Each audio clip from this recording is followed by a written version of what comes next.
Okay, this is the same paper, question 6 now, about polynomials. So I expand and simplify this expression.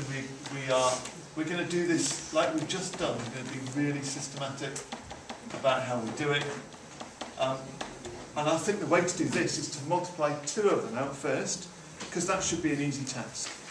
And I don't know how you would be happiest with this. For some reason, just my instinct would be to multiply out the last 2 first and see where we go from there.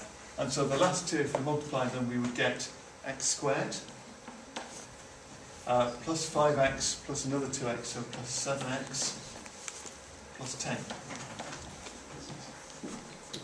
Okay? And then these should be 3 safe marks, so we're going to be really careful and make sure we get them. We're then going to split this up and write x lots of that minus 5 lots of that. Just like we did a moment ago with our example that we made up, we're doing the same thing, we're splitting it up very carefully. Now we can multiply them out, and we'll see if we can do that thing with lining them all up as well. Multiplying the first one by x gives us x cubed plus 7x plus 10x. Multiplying the second bit, we're multiplying by minus 5 now, so minus 5 x squared minus 35x minus 50. We've just done that little careful thing of putting them all together so that we can look at the columns. 7 take away 5 would be 2. 10 take away 35 would be minus 25x. And we've got a minus 50 on the end. And there it is done for 3 marks. Worth doing, isn't it? The second part of this question actually was just saying, having used that information, can you then do something reasonably simple with it? And it's just saying that having used this, having multiplied this out, we should now know an extra bit of information. This is a cubic graph. It's a positive x cubed, so that means it starts negative and ends positive. The way it was written here tells us 3 points where it crosses the x-axis. The way that we multiplied it out tells us where it crosses the y-axis. So everything was there for us, just to sketch this, to put it all together. It's the kind of question where now you would be given axes probably pre-drawn. You've got to remember, if the axes haven't got x and y labelled, that you should label the x and y axes just to make it clear. What did we have at the start? We had that x crosses at minus 5, plus 5, minus 2 and minus 5. They would be the 3 points where we're going over the x-axis. Just how we interpret quadratics.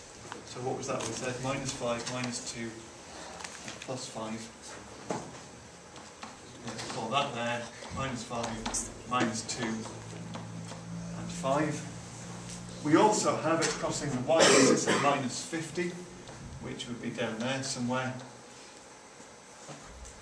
And because it was a positive x cubed, then positive x cubed tells us it's that kind of shape. And really, the detail of this is just a sketch. So we just want to join the dots vaguely in that shape, and that will be enough to get us the marks. So it's going to do, it's not really good because the board isn't that well aligned, but it's going to do that. And of course, when you do it, you will try and get it to hit that cross there. Let's pretend that, oh yeah, there it was. And that's it. And that would be worth another 3 marks. They could have taken the question a bit further, because you do know enough to be able to work out where these turning points are, but it doesn't matter. One thing you should watch out for, there's no reason to believe that that minus 50 there is also a minimum point. So some people might draw in that bit and see if we can do it so that the graph does that. And that there's no reason to think that it would cross it, that it would turn at minus 50. It's more likely to be an even point between those two values, which would be a bit further over this way. You probably won't lose marks for it, but just take it a bit careful on that. Okay, and just while we're on this question, I want to show you something else that may have occurred to you as you did it. Because in that first part, we were multiplying out. This is kind of a re-look at part 1. We were multiplying x minus 5 times x plus 2 times x plus 5, weren't we? Okay. Now you may just have noticed when you did that x minus 5 and x plus 5 go together a little bit. That's the difference of 2 squares stuff. So you could have written this as being x plus 2 times x minus 5, x plus 5, because as we know it doesn't matter what order we multiply things.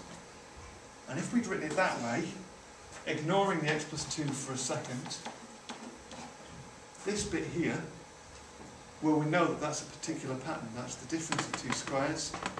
It's x squared minus 5 squared, x squared minus 25.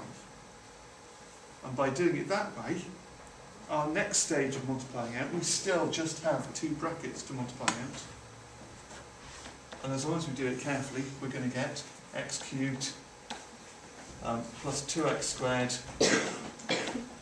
minus 25x minus 50, which I hope was what we had before, otherwise it would be embarrassing. Yeah, it was. And so maybe, if you noticed that at the very start, that's a slightly easier route through part 1. But it's not a big deal to you.